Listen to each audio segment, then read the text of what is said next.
My name is Jagdish Shukla and this is our second lecture on Organization of Commerce and Management. तो first lecture में हमने पूरा introduction देखा था ओसी का, ऑर्गेनाइजेशन ऑफ कॉमर्स क्या होता है और मैनेजमेंट के बारे में एक टॉपिक है, लास्ट वाला टॉपिक, उसके ऊपर हम बाद में डिस्कस करेंगे। तो अब ये चैप्टर में उसी के ऊपर पढ़ना है, थोड़ा डिटेल में पढ़ेंगे। ह्यूमन एक्टिविटी किससे स्टार्ट किया था हमने, तो फिर से इसको डिटेल में हम लोग पढ़ेंगे आज इस लेक्चर में। तो हमारा टॉपिक कौन सा है आज? Introduction of commerce and business. तो कॉमर्स और बिजनेस के बारे में डिटेल में पढ़ेंगे। तो चलिए स्टार्ट करते हैं। तो हमने स्टार्ट किया था ह्यूमन एक्टिविटीज़ है। तो यहाँ पे फिर से वो टेबल दिया हुआ है। हर एक ह्यूमन बीइंग कोई ना कोई एक्टिविटीज़ परफॉर्म करता है, कोई ना कोई काम करता है। तो वो एक्टिविटीज़ जो वो काम कर रहा है वो पैसे कमाने के लिए हो सकती है, जिसको बोलते हैं हम इकोनॉमिक एक्टिविटीज़, और अदर एक्टिविटीज़ वो हो सकती है जो पैसे कमाने के लिए नहीं है, नॉन इकोनॉमिक एक्टिविटीज़। तो नॉन इकोनॉमिक एक्टिविटीज़ जैसे कि आपकी मम्मी आपके लिए जो काम कर रही है, आपके फादर कर रहे हैं, या आपके फ्रेंड्स ने आपके लिए कुछ काम किया, तो वो सब क्या है? Non economic activity. ये हम लव एंड अफेक्शन में या किसी के ऊपर ऐसे ही कर्टिसी की वजह से हम किसी के लिए काम कर देते फ्री में, तो इसके लिए अपने को कोई मनी नहीं मिलता, कोई पैसे नहीं मिलते। तो economic activities are those activities which are carried या which are done for the purpose of earning, कमाने के लिए की जाती है। तो बेसिकली ये 3 टाइप्स से हो सकती है। या तो हम जॉब कर सकते हैं जो एम्प्लॉयमेंट में कवर्ड है, या तो हम खुद का कोई बिजनेस स्टार्ट कर सकते हैं तो वो बिजनेस में आ जाएगा, या तो हम किसी फील्ड में एक्सपर्ट बन सकते हैं, प्रोफेशनल बन सकते हैं, स्पोर्ट्समैन या फिर कोई एक्टर, डांसर, सिंगर, या फिर कोई क्वालिफिकेशन लेके डॉक्टर, लॉयर, सीए बन सकते हैं, तो वो प्रोफेशन आ गया। तो इसके बारे में देखो, इकोनॉमिक एक्टिविटीज़ के ऊपर और नॉन इकोनॉमिक एक्टिविटीज़ के कुछ एग्जांपल्स देख लेते हैं बुक से कि आपकी बुक में क्या क्या दिए हुए हैं। जैसे कि reading books, serving people, cooking by mother. अभी बुक पढ़ने से कौन से अपने को पैसा मिलता है? हम एक्टिविटी तो कर रहे हैं ना, बुक पढ़ रहे हैं, तो बुक पढ़ने के अपने को कोई पैसे नहीं मिल रहे हैं, तो non economic activity. Serving people, लोगों की हेल्प कर रहे हैं, या जो मम्मी खाना बना के दे रही है तो मम्मी हमसे कोई चार्ज नहीं करती। अगर आप वही खाना होटल में जाके खाओ तो होटल वाला आपको चार्ज करेगा। तो लेकिन यहाँ पे जो मदर आपके लिए कुक कर रही है तो उसके लिए कोई चार्ज नहीं कर रही है, तो वो कौन सी नॉन इकोनॉमिक एक्टिविटी में आ गई। Which are perform to satisfy personal wants हो सकती है, सोशल, रिलीजियस, कल्चरल और सेंटिमेंटल, विदाउट मॉनेटरी एक्सपेक्टेशंस। मतलब इसमें अपने को कोई मॉनेटरी मतलब पैसे नहीं मिलते, या पैसे का एक्सपेक्टेशन हम नहीं करते, हम ऐसे ही फ्री में कर रहे हैं। तो नेक्स्ट देखते हैं, economic activities are those activities which are performed या which are done for the purpose of earning, कमाने के लिए की जाती है। तो कमाने के लिए हम क्या कर सकते हैं? देखो, वर्कर्स जो फैक्ट्री में काम कर रहे हैं तो उनको वेजेस मिलते हैं या सैलरी बोल सकते हैं हम लोग, तो वो आपका इसमें आ गया एम्प्लॉयमेंट में। बस यहाँ पे एक ही एग्जांपल दिया इन लोगों ने। तो economic activities facilitate earning livelihood, तो जो जीने के लिए हम लोग कमाते हैं उसको बोलते हैं लाइवलीहुड। तो जैसे कि यहाँ पे बिजनेसमैन को प्रॉफिट मिलता है, प्रोफेशन को फी मिलती है, और एम्प्लॉयमेंट जो करता है उसको सैलरी मिलती है या वेजेस बोल सकते हैं उसको, तो इसकी फिक्स इनकम होती है। तो ये लाइवलीहुड के लिए किया जाता है, मतलब अपना जीवन गुजारने के लिए जो हम काम करते हैं। जैसे कि आपके पेरेंट्स भी कुछ ना कुछ काम करते होंगे, हो सकता है वो कहीं ऑफिस में काम करते होंगे, या हो सकता है उनका खुद का कोई बिजनेस हो सकता है, या वो प्रोफेशनल्स भी हो सकते हैं। तो इन तीनों में से किसी न किसी फील्ड में आपके पेरेंट्स भी इंगेज हो सकते हैं, तो आप वो पता कर सकते हैं उनके जो ड्यूटीज़ के ऊपर या उनके काम के ऊपर कि उनका कौन सा काम है। तो चलिए अभी आगे देखते हैं। तो अभी हम नॉन इकोनॉमिक एक्टिविटीज़ को तो ज़्यादा पढ़ने वाले नहीं है, उससे कुछ रिलेशन नहीं है अपना, हम इकोनॉमिक एक्टिविटीज़ के ऊपर देखने वाले हैं, और मेनली उसमें बिजनेस। तो अभी हम बिजनेस से स्टार्ट करते हैं। तो what do you mean by business, पहले वो जान लेते हैं मीनिंग क्या होती है बिजनेस की। तो बिजनेस मतलब गुड्स प्रोड्यूस करना और उनको बेचना, मतलब production of goods and services, और उसको डिस्ट्रीब्यूट करना। तो प्रोडक्शन और डिस्ट्रीब्यूशन जो करता है ना, वो बिजनेस होता है। हमने फ्लो चार्ट में भी देखा था कि बिजनेस के 2 पार्ट निकलते हैं, एक प्रोडक्शन जो कौन करता है, इंडस्ट्री करती है, और एक डिस्ट्रीब्यूशन जो कौन करता है, कॉमर्स करता है। तो कॉमर्स एक बिजनेस का पार्ट है। आपको एमसीक्यू में अक्सर आता है कि बिजनेस इंक्लूड्स कॉमर्स, तो आपका आंसर क्या आएगा? यस, कि कॉमर्स बिजनेस के अंदर ही आता है, बिजनेस का एक पार्ट है। कॉमर्स का पार्ट बिजनेस नहीं है, बट बिजनेस का पार्ट कॉमर्स है। तो commerce means actually distribution of goods and services, customer तक गुड्स एंड सर्विसेज पहुंचाना। फिर हमने इंडस्ट्रीज के ऊपर भी टाइप्स देखी थी, अलग अलग इंडस्ट्रीज होती है। जैसे कि हमने देखा था एक एग्रीकल्चर इंडस्ट्री के ऊपर देखा था, जो क्या कर रही है, फूड ग्रेन्स प्रोड्यूस कर रही है। फिर हमने देखा था एक्सट्रैक्टिव, जो क्या कर रही है, ज़मीन से रॉ मटेरियल्स निकाल रही है, जो मिनरल्स एक्सट्रैक्ट कर रही है।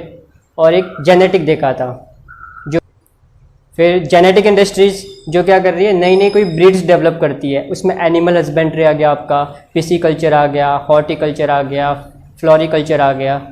तो वो सब इंडस्ट्रीज़ के टाइप थे। फिर हमने देखा था सेकेंडरी इंडस्ट्री, जो क्या कर रही है, मैन्युफैक्चरिंग और कंस्ट्रक्शन। फिर इसमें टर्चरी, जो सर्विस सेक्टर है। तो ये इंडस्ट्रीज़ के टाइप थे 3। फिर कॉमर्स में ट्रेड आता है और एडिशनल ट्रेड आती है। तो चलिए हम बिजनेस से स्टार्ट करते हैं। तो बिजनेस मतलब क्या, गुड्स एंड सर्विसेज बनाना और बेचना। तो बिजनेस की ये 2 मेन पार्ट है, और आगे के पार्ट्स हम लोग बाद में और कंटिन्यू करेंगे, डिस्कस करेंगे। तो बिजनेस क्या करता है, देखो यहाँ पे, production of the goods actually means making of goods, बनाना। तो वो गुड्स एग्रीकल्चरल गुड्स हो सकते हैं, जो एग्रीकल्चर इंडस्ट्री में हमने पढ़ा था। फिनिश गुड्स, जो फैक्ट्री में बनता है, मैन्युफैक्चरिंग। मैं यहाँ पे इंडस्ट्रीज के टाइप लिख देता हूँ, जैसे कि पहला था एग्रीकल्चरल इंडस्ट्री,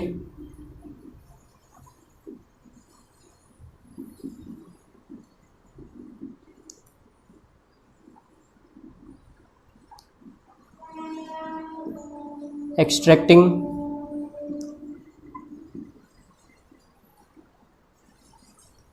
और तीसरा जेनेटिक, इंडस्ट्री। ये सारे किस में आते हैं, आपके प्राइमरी में आते हैं। सेम वे सेकेंडरी में आपके क्या क्या आ जाएंगे, पहला एक मैन्युफैक्चरिंग,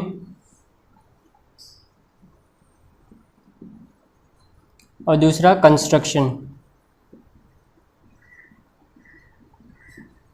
तो ये लोग क्या करते हैं, मैन्युफैक्चर करते हैं, ये सेकेंडरी में आते हैं। फिर तीसरा टर्चरी, टर्चरी में सब सर्विस सेक्टर आ गए। टर्चरी इंडस्ट्री में क्या आ गए आपके, सर्विस सेक्टर जितने भी है, बैंकिंग, होटल, टूरिज्म, ट्रांसपोर्ट, ये सब इसमें आ गए, सर्विस में आ गए। तो बहुत सारे इसके एग्जांपल्स हैं। तो देखो, फिनिश गुड्स कौन बनाता है, ये जो मैन्युफैक्चरिंग होती है ना, यही काम करती है वो, रॉ मटेरियल को फिनिश गुड्स में कन्वर्ट करना। गुड्स के मेनली ना 3 तरह के फॉर्म हो सकते हैं। एक रॉ मटेरियल जो कहाँ से मिलता है, नॉर्मली एग्रीकल्चर से मिलता है, प्राइमरी से मिलता है। तो प्राइमरी इंडस्ट्री जो देती है ना, उसको प्रोसेस करते हैं लोग सेकेंडरी वाले, क्योंकि ये इसके ऊपर डिपेंड करती है। जब तक रॉ मटेरियल नहीं मिलेगा तो वो मैन्युफैक्चर नहीं कर सकता। सिंपली एक एग्जांपल लेते हैं, आपको टोमेटो से टोमेटो केचप बनाना है, तो इसके लिए टोमेटो के बिना टोमेटो केचप बन नहीं सकता। तो टोमेटो कौन बनाएगा, एग्रीकल्चर इंडस्ट्री। वो बना के जो भी टोमेटो मैन्युफैक्चरिंग कंपनी है उसको देगी, फिर वो उसको प्रोसेस करके कुछ प्रिजर्वेटिव्स डाल के उसको बनाएगी। तो इसके लिए जो रॉ मटेरियल चाहिए वो कहाँ से मिलता है, प्राइमरी से। इसके लिए इसको बेसिक इंडस्ट्री भी बोलते हैं, क्योंकि इसके बिना ये परफॉर्म नहीं कर सकता। और अगर ये दोनों नहीं रहेगा तो ये किसी काम का नहीं। ये इन दोनों को सपोर्ट करता है बेसिकली। सर्विसेज इसको भी चाहिए, उसको भी चाहिए, तो इन दोनों को हेल्प करता है अपना काम करने में। तो फिनिश गुड्स हो सकते हैं प्रोड्यूस्ड इन फैक्ट्री, जो फैक्ट्री में बनता है, मतलब मैन्युफैक्चरिंग की बात कर रहे हैं। तो गुड्स प्रोड्यूस 2 तरह से हो सकते हैं, एक लेबर से और एक कैपिटल से। अभी फैक्ट्रीज में जहाँ पे वर्कर काम कर रहे हैं और वो गुड्स बना रहे हैं, तो इसको बोलते हैं जो लेबर इंटेंसिव इंडस्ट्री। एक होता है कैपिटल इंटेंसिव, जहाँ पे मशीन का यूज़ होता है, लेबर का यूज़ या तो कम होता है या तो न के बराबर होता है। खाली वो लोग होते हैं जो मशीन ऑपरेट करते हैं, तो वहाँ पे मशीन ऑपरेटर्स होते हैं बेसिकली। मैक्सिमम वहाँ पे मशीन का यूज़ किया जाता है। कुछ examples they they, cultivation of peace of land, खेती करना, मतलब इसमें आ गया। एंड ग्रोइंग फूड ग्रेन्स, ये किसका एग्जाम्पल है, एग्रीकल्चरल, मतलब खेती का। फिर कन्वर्टिंग ऑयल सीड्स, अभी ऑयल सीड्स आए, कहाँ से आएंगे, एग्रीकल्चर से आएंगे। उसको हमने प्रोसेस करके क्या निकाला, उसका तेल निकाला, एडिबल ऑयल बनाया। तो ये कौन करता है, मैन्युफैक्चरिंग कर रही है, मतलब secondary industry. With the help of, या तो मैन पावर हो सकता है, मतलब जो लोग काम कर रहे हैं, या तो मशीन का यूज़ कर सकते हैं हम लोग। तो ये कौन सा एग्जाम्पल है, मैन्युफैक्चरिंग का। फिर डिस्ट्रीब्यूशन, डिस्ट्रीब्यूशन मतलब कि कौन, कॉमर्स है। तो उसमें क्या करते हैं, marketing of goods and services. Marketing करना मतलब वो कंज्यूमर्स तक पहुंचाना, इसको हिंदी में या मराठी में वितरण बोल सकते हैं, डिस्ट्रीब्यूट करना। उसमें सब सर्विसेज आ गई आपकी। तो कॉमर्स में दो पार्ट थे ना, trade and aids to trade या ऑक्सिलरीज टू ट्रेड। तो ट्रेड मीन्स जो बाइंग एंड सेलिंग होता है ना वो ट्रेड में आ गया, मतलब कॉमर्स के अंदर आ गया। फिर एड्स टू ट्रेड जो ट्रेड को हेल्प करते हैं, जो ट्रेड को फैसिलिटेट करते हैं, तो वो एड्स टू ट्रेड में आ गया। तो इसके भी दो पार्ट है। तो ट्रांसपोर्ट आ गया, ये सब एड्स टू ट्रेड में आ गया। वेयर हाउसिंग आ गई, एडवर्टाइजिंग आ गई। इसको हमने कल डिटेल में वो फ्लो चार्ट में भी देखा था। मैं यहाँ पे कॉमर्स का आपको फ्लो चार्ट बना देता हूँ, कॉमर्स का। तो कॉमर्स में दो पार्ट आते हैं, एक आता है trade. Trade means what? Buying and selling of goods and services. Trade का मतलब क्या होता है? खरीदना और बेचना। फिर एक आता है एड्स टू ट्रेड। एड मतलब होता है हेल्प करना किसी को, एड हेल्प करना होता है। तो ट्रेड मतलब बाइंग एंड सेलिंग हो गया आपका। अब इसको फर्दर क्लासीफाई फिलहाल मैं नहीं कर रहा हूँ, आगे आएगा वैसे देखते जाएंगे। Trade means what? Buying and selling of goods and services. अभी बाइंग एंड सेलिंग करने के लिए ये लोग इनकी मदद करते हैं। तो कौन है ये लोग? बैंक हो सकता है, ट्रांसपोर्ट हो सकता है, वो मतलब बेसिकली जितने भी सर्विस है ना वो सब इधर आ जाएगी। फिर और क्या हो सकता है? एडवर्टाइजिंग हो सकता है। एडवर्टाइजिंग मतलब प्रमोशन है, मार्केटिंग, वो सब इसमें आ गया आपके एडवर्टाइजिंग में। फिर वेयर हाउसिंग हो सकता है, इंश्योरेंस हो सकता है। ऐसे बहुत सारे एग्जांपल यहाँ पे ले सकते हो। फिलहाल मैं 5 ले रहा हूँ। और इंश्योरेंस है, एक मर्केंटाइल एजेंट हो गया। ऐसे बहुत सारे एग्जांपल हम ले सकते हैं। बेसिकली ये क्या कर रहे हैं? ट्रेड को फैसिलिटेट कर रहे हैं ताकि गुड्स किस तक पहुंचे? Final consumers. फाइनल कंज्यूमर्स मतलब कस्टमर्स, जो चीजें यूज करने वाले हैं। नॉर्मली क्या होता है? एक मैन्युफैक्चरर होता है जो गुड्स प्रोड्यूस करता है।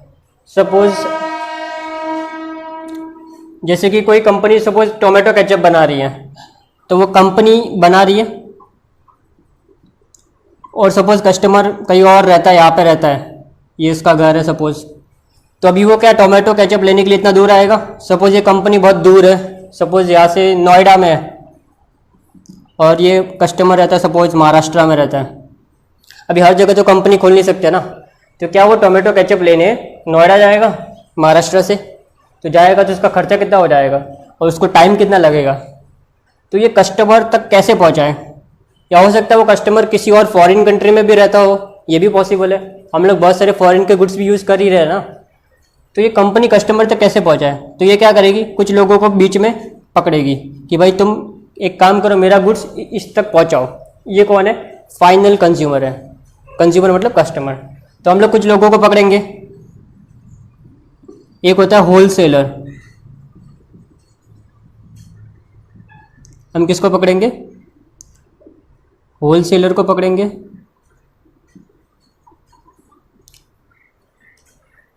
अभी होलसेलर क्या करेगा? ये कंपनी से, ये कंपनी कौन है? ये मैन्युफैक्चरर है। कंपनी मतलब मैन्युफैक्चरर जो गुड्स बना रही है। तो ये गुड्स बना के होलसेल जो में खरीदेगा, होलसेल वाला, ये होलसेल में इससे खरीदेगा कंपनी से।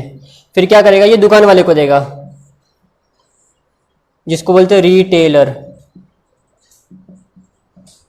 फिर रिटेलर कहाँ तक पहुंचाएगा? ये कंज्यूमर तक पहुंचाएगा। हो सकता है इससे ज़्यादा हो, बट नॉर्मली ये लोग होते हैं, इसको बोलते हैं चेन ऑफ डिस्ट्रीब्यूशन या चैनल ऑफ डिस्ट्रीब्यूशन। तो भी कंज्यूमर्स को ना कंपनी तक जाने की जरूरत नहीं है। अभी कंपनी तो बहुत सारा माल बल्क में बनाती है, तो वो क्या एक उसको पैकेट थोड़ी निकाल के देगी। तो वो क्या करेगा? वो दुकान वाले के पास जाएगा। रिटेलर मीन्स जो भी शॉपकीपर है ना, आजू बाजू वाले आपके जो भी किराना की दुकान वाले, जितने भी दुकानें हैं जहाँ से हम लोग शॉपिंग करते हैं, कस्टमर्स, ये कौन है? कंज्यूमर है। और कहीं कहीं पे इसको फाइनल कंज्यूमर भी यूज किया जाता है वर्ड, क्योंकि ये फाइनली इसको मिलने वाला है और ये इसको यूज करने वाला है। इन लोग ना, ये रिटेलर या होलसेलर जो भी है, इन लोग यूज नहीं कर रहे हैं, इन लोग खरीद के आगे बेच रहे हैं। इन लोग बेसिकली क्या कर रहे हैं? ट्रेडिंग कर रहे हैं। Trading means buying and selling कर रहे हैं। तो होलसेलर ने मैन्युफैक्चरर से खरीदा, रिटेलर को बेचा, रिटेलर ने होलसेलर से खरीदा और कंज्यूमर को बेचा। तो सपोज ये बहुत सारा एक साथ लॉट में बनाएगा और उसमें से कुछ इसको देगा। ऐसे होलसेलर उसके हर जगह रहेंगे थोड़े थोड़े, तो उन सबको सामान लॉट में देगा। फिर ये क्या करेगा? रिटेलर को थोड़ा और कम देगा, फिर रिटेलर बहुत सारे सामान में डील करता है, जो कंज्यूमर्स की रिक्वायरमेंट के हिसाब से वो उसको देते रहेगा। तो ये आपका क्या होगा, चेन ऑफ डिस्ट्रीब्यूशन। तो कंपनी एक जगह से कैसे, जो उसके कंज्यूमर्स है ना, वो अभी अकेले की बात नहीं कर रहा, ऐसे बहुत सारे कंज्यूमर्स होंगे, ये सब क्या स्कैटर्ड है, मतलब एक इधर रहता है, एक इधर रहता है, एक इधर रहता है, एक इधर रहता है, तो सब दूर दूर रह रहे हैं, तो उन सबको गुड्स पहुंचाना है। तो ये चैनल ऑफ डिस्ट्रीब्यूशन की तरह हम उन तक गुड्स पहुंचा सकते हैं। तो चलिए अभी नेक्स्ट कॉन्सेप्ट देखते हैं। तो अभी हम देखते हैं बिजनेस के कैरेक्टरिस्टिक्स क्या होते हैं या फीचर्स क्या होते हैं। ये इंपॉर्टेंट क्वेश्चन बन सकता है आपके लिए, शॉर्ट नोट या लॉन्ग आंसर के लिए 10 मार्क्स के लिए आ सकता है कि बिजनेस क्या होता है और उसके फीचर्स क्या है या कैरेक्टरिस्टिक्स क्या है। तो बिजनेस हमने देखा था इकोनॉमिक एक्टिविटी, ह्यूमन एक्टिविटी में दो टाइप देखा था, economic and non economic. Further non economic activities are classified, कुछ भी नहीं था उसमें, एंड इकोनॉमिक एक्टिविटीज़ 3 टाइप्स में क्लासीफाई किया था। तो उसमें एक बिजनेस था, एक प्रोफेशन था और एक एम्प्लॉयमेंट था। तो अभी हम पहले बिजनेस से स्टार्ट कर रहे हैं और वो 2 लेटर पढ़ेंगे, बाद में पढ़ेंगे। तो बिजनेस के फीचर्स देखते हैं। तो पहला क्या है, बिजनेस इकोनॉमिक एक्टिविटी है। हमने देखा था ना इकोनॉमिक एक्टिविटी के 3 पार्ट्स है, उसमें बिजनेस भी आता है, प्रोफेशन भी आता है, एम्प्लॉयमेंट। तीनों कौन सी एक्टिविटी है, economic. Economic activity means what, ये कमाने के लिए किया जाता है ना, बिजनेस लोग क्यों करते हैं, कमाने के लिए करते हैं ना नॉर्मली। तो ये कौन सी एक्टिविटी है, इकोनॉमिक एक्टिविटी, मतलब ये किस लिए की जाती है, मनी कमाने के लिए। It is undertaken to earn money. इनका कोई मतलब नहीं है लव, अफेक्शन, फीलिंग, सेंटिमेंट से कोई लेना देना नहीं है। वो लोग किसी को फ्री में चीज़ें नहीं देंगे। लव एंड अफेक्शन यहाँ पे इसका कोई जगह नहीं होता बिजनेस में। फिर नेक्स्ट है, यहाँ पे 2 पार्टी होती है। 2 पार्टीज मतलब एक बेचने वाला सेलर और एक खरीदने वाला बायर, 2 लोग हो गए। हमने एक एग्जांपल लिया था, वो टोमेटो मैन्युफैक्चरिंग कंपनी एक कंज्यूमर तक सामान पहुंचा रही है, तो 2 पार्टीज इन्वॉल्व है, एक बायर और एक सेलर। बायर क्या करता है, गुड्स खरीदता है और उसके लिए प्राइस पे करता है। सेलर गुड्स बेचता है और उसको उसका इनकम मिलता है, मतलब जो रेवेन्यू जनरेट करता है वो। तो यहाँ पे 2 पार्टीज इन्वॉल्व है, आपको 2 नाम याद रखने हैं, बायर एंड सेलर। ठीक है, तो ये ट्रांजेक्शन कैसे हो सकता है, नॉर्मली ओरली भी हो सकता है, जैसे कि हम दुकान में गए और सामान खरीद लिया, हमने दुकान वाले को बोला कि मुझे ये गुड्स चाहिए, तो उसने गुड्स दे दिया, तो वहाँ पे मुझे कोई एग्रीमेंट करने की जरूरत नहीं। लेकिन कुछ बड़े बड़े जो डील्स होती है तो वहाँ पे एक एग्रीमेंट भी हो सकता है, जैसे कि आप घर खरीद रहे हो तो वहाँ पे ओरली घर नहीं खरीदते हैं, तो वहाँ पे एक एग्रीमेंट बना के लेते हैं, तो वो रिटर्न भी हो सकता है और ओरल भी हो सकता है। ठीक है, तो दोनों एग्रीमेंट हो सकते हैं, मे बी रिटर्न और ओरल। तो बिजनेस ट्रांजेक्शन, ट्रांजेक्शन का मीनिंग क्या होता है, जो भी लेन देन हो रही है, डीलिंग हो रही है, तो वो आपकी रिटर्न भी हो सकती है एग्रीमेंट्स और ओरल भी हो सकती है, मतलब बातचीत करके समझने की जो बात होती है। अभी बिजनेस में रिटर्न क्या मिलता है अपने को, प्रॉफिट। बिजनेस क्यों किया जाता है, प्रॉफिट कमाने के लिए। गुड्स हम 10 का बनाएंगे और उसको बेचेंगे 12 या 15 या 20 रुपीज़ में, ताकि हम एक्स्ट्रा जो कमाएंगे वो हमारा क्या होगा, इनकम होगा।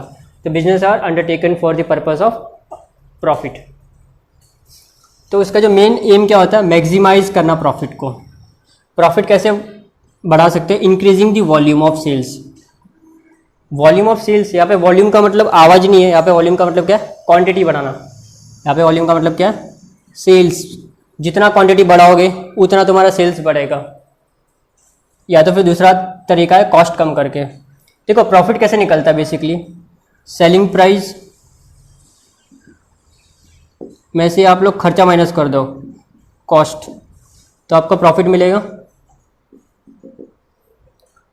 Selling price minus cost price कर दोगे तो आपको प्रॉफिट मिल जाएगा। अच्छा, अभी प्रॉफिट बढ़ाना है अपने को, तो 2 तरीके हैं, या तो सेलिंग प्राइस बढ़ाओ या तो कॉस्ट कम करो। जैसे कि एग्जांपल देखते हैं, सपोज आपका सेलिंग प्राइस 12 है और प्रॉफिट 10 है, सॉरी कॉस्ट 10 है, तो प्रॉफिट आपका 2 रुपये हो गया। अभी आप सेलिंग प्राइस को बढ़ा दो, 15 कर दो, कॉस्ट सेम है, तो आपका प्रॉफिट बढ़ गया ना, 2 से 5 हो गया। फिर अगर आप सेलिंग प्राइस को सपोज सेम ही रखो, कॉस्ट को कम कर दो, सपोज 8 कर दो, तो भी प्रॉफिट बढ़ गया आपका, देखो 2 से 4 हो गया। तो 2 तरीके, या तो सेलिंग प्राइस बढ़ाओ या तो कॉस्ट कम करो, या तो दोनों एक साथ करो तो और ज़्यादा प्रॉफिट बढ़ेगा। लेकिन कभी कभी सेलिंग प्राइस को बढ़ाना अपने हाथ में नहीं होता। अभी सामान मार्केट में 10 रुपये का मिल रहा है, सपोज आप आलू बेचते हो, तो अभी आप सपोज आलू का मार्केट में प्राइस है 20 रुपये, ठीक है, आप उसको 30 में बेचने जाओगे तो कोई कस्टमर आपके पास आएगा ही नहीं। तो कुछ चीज़ें अपने हाथ में नहीं होती है, तो वहाँ पे आपको मार्केट का जो रेट है उसके हिसाब से बेचना है। उससे महंगा बेचोगे तो आपके पास कोई नहीं आएगा, क्योंकि लोगों के पास ऑप्शन है, कि वो क्यों 30 रुपये देंगे आपको, 10 रुपीज़ पे क्यों करेंगे एक्स्ट्रा, क्योंकि उनके पास 20 में अवेलेबल है तो आपके पास नहीं आएंगे। लेकिन कॉस्ट कम करना ये हमारे हाथ में होता है, बट ये बहुत मुश्किल भी होता है। कॉस्ट कम करना है तो क्वालिटी में कॉम्प्रोमाइज़ भी नहीं होना चाहिए। फिर आगे देखते हैं production of goods and services. Business में क्या होता है, प्रोडक्शन होता है किसका, गुड्स एंड सर्विसेज का। हमने देखा था ना इंडस्ट्री में, इंडस्ट्रीज क्या करती है, गुड्स एंड सर्विसेज प्रोड्यूस करती है। उसमें हमने 3 तरह के देखा था, प्राइमरी, सेकेंडरी एंड टर्चरी। फिर प्राइमरी में भी 3 एग्जाम्पल देखे थे, सेकेंडरी में 2 देखे थे, और टर्चरी में सर्विस सेक्टर है, बहुत सारे एग्जाम्पल्स है। तो ये क्या करता है, गुड्स एंड सर्विसेज प्रोड्यूस करता है। एक्सचेंज करना मतलब अपने सेल करना। Before exchanging the goods and services उनको क्या करना पड़ेगा, बनाना पड़ेगा। गुड्स बेचने के लिए आपको गुड्स बनाना तो पड़ेगा। अगर आप मैन्युफैक्चरिंग कर रहे हो तो जब तक टोमेटो केचप जो कंपनी बना रही है उसके पास जब तक वो रेडी नहीं होगा, बनेगा नहीं, तब तक वो कंज्यूमर को बेच नहीं सकता। तो गुड्स एंड सर्विसेज प्रोड्यूस करना पड़ेगा। तो या तो हम प्रोड्यूस कर सकते हैं या तो प्रोक्योर्ड कर सकते हैं। प्रोक्योर्ड मतलब क्या होता है, परचेज कर सकते हैं, खरीदना, परचेज करना या एक्वायर करना बोल सकते हैं। या तो हम खुद का बना सकते हैं, जैसे कि मैंने वो मैन्युफैक्चरिंग का एग्जांपल दिया था कंपनी का, तो वो गुड्स बना के बेच रही है, या तो गुड्स खरीद के बेचो, ट्रेडिंग करते हैं वो, तो दोनों में से कुछ भी कर सकते हैं। और इसको हम बेचेंगे आगे फर्दर, तो इससे क्या होगा, हम अपने को प्रॉफिट मिलेगा, कंज्यूमर से पैसे मिलेंगे। Exchange of goods and services, business में क्या होता है, गुड्स एंड सर्विसेज एक्सचेंज होती है। मतलब सपोज मैं ये मार्कर बना के बेचता हूँ, तो मैं कंपनी हूँ और जो भी टीचर्स होंगे या जो प्रोफेसर्स होंगे वो मेरे पास आएंगे और वो ये खरीदेंगे, तो वो मुझे ये इसके बदले में क्या देंगे, मैं उनको गुड्स दूंगा। मतलब मैंने उनको क्या दे दिया, मार्कर दे दिया, तो मेरे पास से मार्कर गया और वो मुझे क्या करेंगे, पैसा देंगे, पे करेंगे, मनी आएगा। तो क्या हो रहा है, एक्सचेंज हो रहा है ना, मेरे हाथ से कुछ जा रहा है और उनके पास से मेरे पास कुछ आ रहा है। पहले बार्टर सिस्टम होता था, अब ये बार्टर सिस्टम तो नहीं, अभी तो कैश इकोनॉमी अपनी। तो जो भी गुड्स एंड सर्विसेज के बदले में अपने को क्या मिलता है, कैश मिलता है। कुछ कुछ कंपनियां अभी भी एक्सचेंज ऑफर देती है, मतलब पुराना दो नया लो जैसा।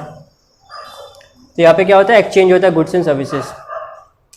कुछ एग्जांपल दिया, देखो नोटबुक खरीदी आपने, तो दुकान वाले को क्या मिला, कैश मिला, और आपको क्या मिला, नोटबुक। तो दुकान वाले ने अपनी नोटबुक आपको दी और आपने अपना कैश दुकान वाले को दिया। एक्सचेंज हो गया ना, आपका कैश दुकान वाले के पास और जो शॉपकीपर है उसका नोटबुक आपके पास। फिर ये बार्टर सिस्टम मैंने जस्ट एक्सप्लेन किया। बार्टर सिस्टम में क्या होता है, या बार्टर एक्सचेंज में क्या होता है कि आपके पास कैश नहीं था, तो आपने दुकान वाले को क्या बोला, एक काम करो, मेरे पास तो कैश तो नहीं है, नोटबुक के बदले में मैं तुमको कुछ और मेरी वॉच दे देता हूँ। तो ये क्या किया आपने, बार्टर एक्सचेंज किया। सबसे बेस्ट एग्जाम्पल मैं देता हूँ, भांडी वाली जो आती है हमारी सोसाइटी में बर्तन बेचने, और उसके बदले में वो कपड़े लेके जाती है, तो ये बार्टर एग्जाम्पल है, बेस्ट एग्जाम्पल है जो अभी भी चल रहा है। नॉर्मली अभी ये एग्जाम्पल्स देखने को नहीं मिलते बार्टर सिस्टम के।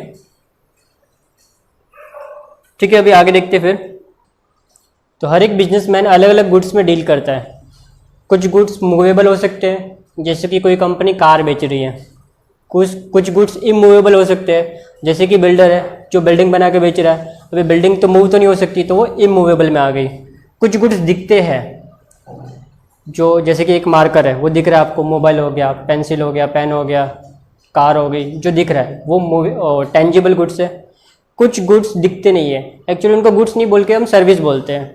जैसे कि मैं आपको पढ़ा रहा हूँ, तो जो मैं नॉलेज दे रहा हूँ, जो पढ़ा रहा हूँ, वो आपको दिख नहीं रहा है। डॉक्टर के पास जाते हैं, डॉक्टर इलाज करता है, लेकिन डॉक्टर दिखता है, लेकिन उसका जो इलाज है वो नहीं दिखता। तो जो भी सर्विसेज होती है ना, वो इनटेंजिबल होती है। तो गुड्स को अलग अलग तरह से क्लासीफाई किया गया। तो मेनली यहाँ पे देखो दो तरह के दिए, एक तो कंज्यूमर गुड्स, एक होता है कैपिटल गुड्स।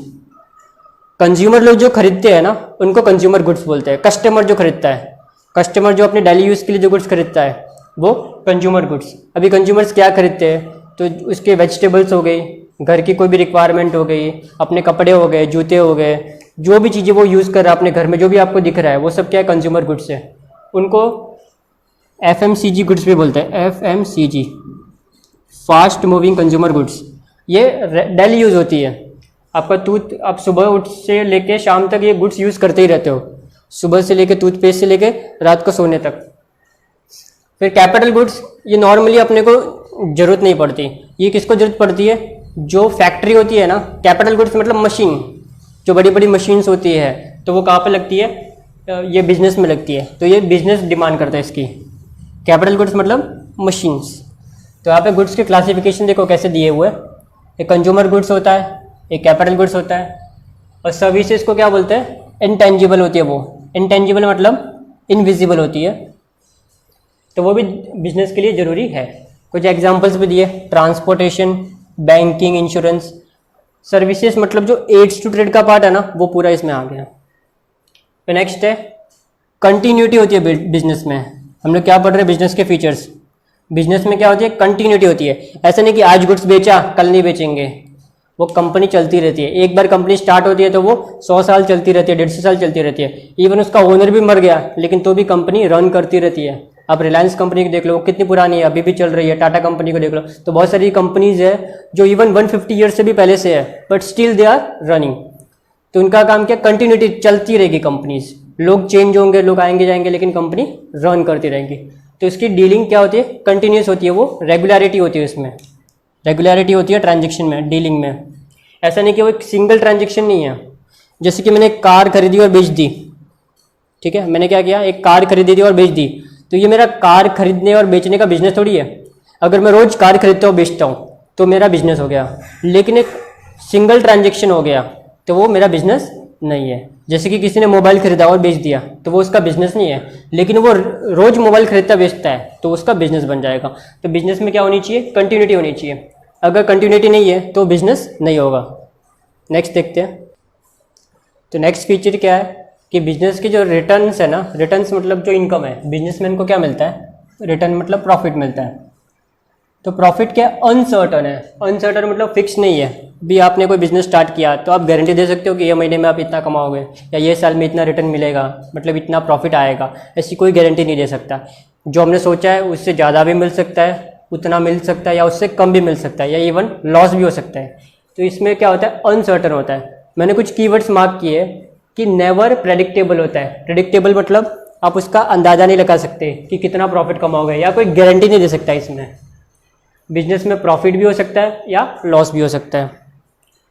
नेक्स्ट देखो क्या है, एलिमेंट ऑफ रिस्क। बिजनेस में रिस्क होता है। रिस्क किस बात का, भी हमने देखा कि प्रॉफिट भी हो सकता है, लॉस भी हो सकता है। तो बिजनेस हमने स्टार्ट किया, बिजनेस लॉस में जा सकता है, हो सकता है वो बिजनेस वायबल नहीं है, मतलब वो बिजनेस अभी आउट ऑफ फैशन हो गया है, अभी आउटडेटेड हो गया है, तो वो बिजनेस नहीं चलेगा।